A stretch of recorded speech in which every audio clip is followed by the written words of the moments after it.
Hi guys, ఇప్పుడే US లో మన మిషన్ ఇంపాసిబుల్ సినిమా రిలీజ్ అయిందన్నమాట. ప్రీమియర్స్ నాకు తెలుసు ఇండియాలో లాస్ట్ వీకే రిలీజ్ అయిపోయింది. మీలో అందరూ చూసేశారు, సినిమాని ఎంజాయ్ చేసేశారు. చివరికి మాకు వారం తర్వాత ఇక్కడ మాకు ఈ సినిమాని ఎంజాయ్ చేయండి అని వదిలారనమాట. వన్ వర్డ్ లో చెప్పాలంటే ఫస్ట్ నుంచి లాస్ట్ వరకు మంచి అడ్రిలిన్ ఇచ్చే ఒక సూపర్బ్ యాక్షన్ రైడ్ ఈ సినిమా అని చెప్పొచ్చు.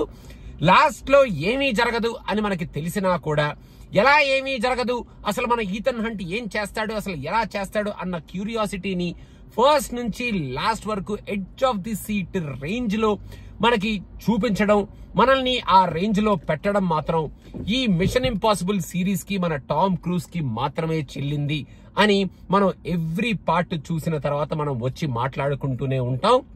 ఈ సినిమాలో ఫస్ట్ నుంచి లాస్ట్ వరకు లాస్ట్ పార్ట్ కి కనెక్ట్ చేస్తూ డైరెక్ట్ కనెక్షన్ ఇస్తూ మళ్ళీ ఈ మూవీలో మిషన్ ఇంపాసిబుల్ సిరీస్ అన్నిటికీ అన్ని మూవీస్ కి ఒక చిన్న స్నిప్పెట్ లాగా కనెక్షన్ ఇచ్చుకుంటూ మనకి ఒక మంచి లాస్ట్ పార్ట్ ఏమిటి ఈ సినిమా అన్న ఫీలింగ్ కలిగించేటట్టు ఈ సినిమాని తీసుకొచ్చారన్నమాట.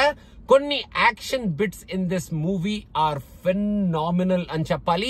అక్కడ వచ్చే ఆ థ్రిల్ కానీ, ఆ యాక్షన్ ఎలిమెంట్ లో మనకు వచ్చే ఆ కిక్ కానీ, ఆ అడ్రిలిన్ కానీ, అసలు మనం ఎడ్జ్ ఆఫ్ ద సీట్ లో కూర్చొని ఆ యాక్షన్ ఎపిసోడ్ ని ఒక ఐమాక్స్ థియేటర్ లో కానీ, ఒక మంచి సౌండ్ సిస్టమ్ ఉన్న థియేటర్ లో కానీ కూర్చొని ఎంజాయ్ చేస్తుంటే ఆ ఫీల్ కానీ సూపర్బ్ అని చెప్పొచ్చు. నేనైతే తరోగా అన్ని యాక్షన్ ఎపిసోడ్స్ ని, మెయిన్ గా ఆ submarine action episode and last లో వచ్చే ఆ ఏరోప్లేన్ అంటే ఆ ఫ్లైట్ యాక్షన్ ఎపిసోడ్ ని పిచ్చిగా ఎంజాయ్ చేశాను.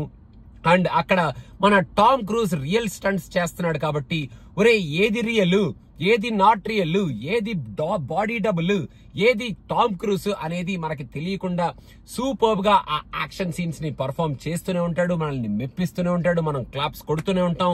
అండ్ యుఎస్ లో నేను ఇంతకు ముందు కొన్ని రివ్యూస్ లో చెప్పాను, చాలా అరుదుగా సినిమా అయిపోయిన తర్వాత, ప్రీమియర్స్ అయిపోయిన తర్వాత క్లాప్స్ కొట్టడం జరుగుతుంది ఆడియన్స్ లో. అండ్ ఈ మూవీకి ఆడియన్స్ అందరూ కొంతమంది అయితే నించొని స్టాండింగ్ ఓవేషన్ ఇచ్చారు, కొంతమంది అయితే క్లాప్స్ కొట్టి ఈ సినిమాని మేము ఎంజాయ్ చేసాం, సినిమా మాకు నచ్చింది అని తెలియజేశారు. ఆ క్లాప్స్ కొట్టిన వాళ్ళలో నేను కూడా ఒకడిని. తరోగా ఈ మూవీని ఎంజాయ్ చేశాను కాబట్టి నేను కూడా క్లాప్స్ కొట్టడం జరిగింది. అండ్ మీరు కనుక మన మిషన్ ఇంపాసిబుల్ సిరీస్ మొత్తం ఫాలో అవుతూ ఉంటే మీకు మంచి నాస్టాలజియా క్రియేట్ చేసే ఒక 2-3 సీన్స్ ఉన్నాయి. ఒక క్యారెక్టర్ ని ఒక మంచి నాస్టాలజియా ఫీల్ క్రియేట్ చేసే క్యారెక్టర్ లాగా తీసుకొచ్చారు. అక్కడైతే మాత్రం ఎక్కడో టచ్ చేశారు అని ఖచ్చితంగా చెప్పొచ్చు. And every mission impossible movie last లో మనల్ని థియేటర్ నుంచి బయటికి పంపించేటప్పుడు వాళ్ళు క్రియేట్ చేసే ఫీల్ లాగానే ఈ సినిమాలో కూడా ఒక మంచి ఫీల్ క్రియేట్ చేసి థియేటర్ నుంచి బయటికి పంపిస్తారు. ఈ సినిమాకి ఇది లాస్ట్ అంటే ఈ మిషన్ ఇంపాసిబుల్ సిరీస్ మొత్తానికి ఇది లాస్ట్ పార్టా కాదా, ఇదే లాస్ట్ పార్ట్ అని ఏమీ వాళ్ళు చెప్పలేదు. కానీ లాస్ట్ లో అక్కడ వచ్చే డైలాగ్ తో మళ్ళీ రావచ్చు, వస్తే మేము చూడడానికి రెడీగా ఉన్నాము అని మేము చెప్తున్నాం కాబట్టి వాళ్ళు కూడా మళ్ళీ రావచ్చు అన్న కైండ్ ఆఫ్ క్వశ్చన్ మార్క్ తోనే ఆ డైలాగ్ ఇచ్చి మనల్ని ఎండ్ చేశారు. నేను సోషల్ మీడియాలో తిరుగుతూ ఉంటాం కదా, సినిమా రిలీజ్ అయినప్పుడు ఎవడో ఎక్కడో ఈ సినిమాకి పోస్ట్ క్రెడిట్ సీన్ ఉందని చెప్పి ఏదో రాశాడనమాట. నేను పిచ్చి వెదవలాగా పోస్ట్ క్రెడిట్ సీన్ ఏముంటదా మిషన్ ఇంపాసిబుల్ సిరీస్ కి అని చెప్పి ఉండకపోవచ్చు అనుకుంటూనే చూడటం జరిగింది. ఒక 10 మినిట్స్ ఆ రోలింగ్ క్రెడిట్స్ మొత్తం.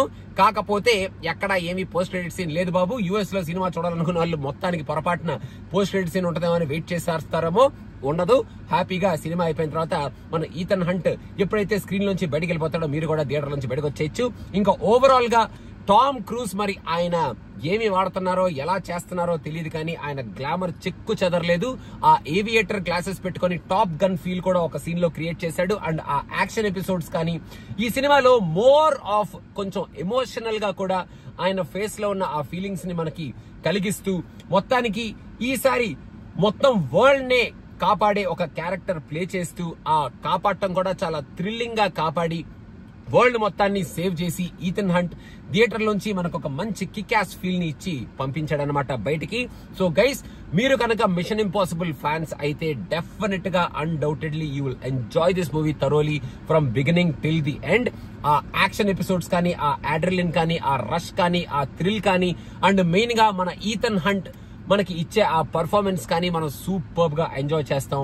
మీరు ఒకవేళ ఈ మిషన్ ఇంపాసిబుల్ సిరీస్ లో ప్రీవియస్ పార్ట్స్ చూడకపోతే మీకు అక్కడక్కడ కొంచెం వచ్చే ఆ స్నిప్పెట్స్ కానీ ఆ ఎడిటింగ్ లో ఫాస్ట్ గా వచ్చే ఆ ఫ్రేమ్స్ కానీ మీకు కనెక్ట్ అవ్వకపోవచ్చు, కానీ మీరు కూడా తరోగా ఈ సినిమాని ఆ యాక్షన్ పరంగా ఆ అడ్రినలిన్ రష్ పరంగా ఎంజాయ్ చేయొచ్చు. కాకపోతే మన ఈ పార్టీకి వచ్చిన ప్రీవియస్ పార్ట్ మాత్రం చూసేస్తే చాలా డైరెక్ట్ కనెక్షన్ ఉంటుంది కాబట్టి ఇంకా మోర్ కనెక్షన్ మీకు దొరుకుతుంది సినిమా చూసేటప్పుడు. And guys, last but not the least, మొత్తానికి మిషన్ ఇంపాసిబుల్ ఇంకొక పార్ట్ తో ఈథన్ హంట్ మన టామ్ క్రూజ్ మనల్ని అలరించాడు. నాకైతే సూపర్ గా నేను సినిమాని ఎంజాయ్ చేసి థియేటర్ లోంచి బయటికి వచ్చాను. మీరు కనుక ఈ మూవీ చూస్తే మీకు ఎలా అనిపించింది అనేది కింద కామెంట్స్ లో మెన్షన్ చేయండి. And don't forget to subscribe to cinema పిచ్చా because we are coming up with more and more videos. Thank you so much guys. Bye bye. 10 10 10 10 10 10 10 10 10 10 10 10 10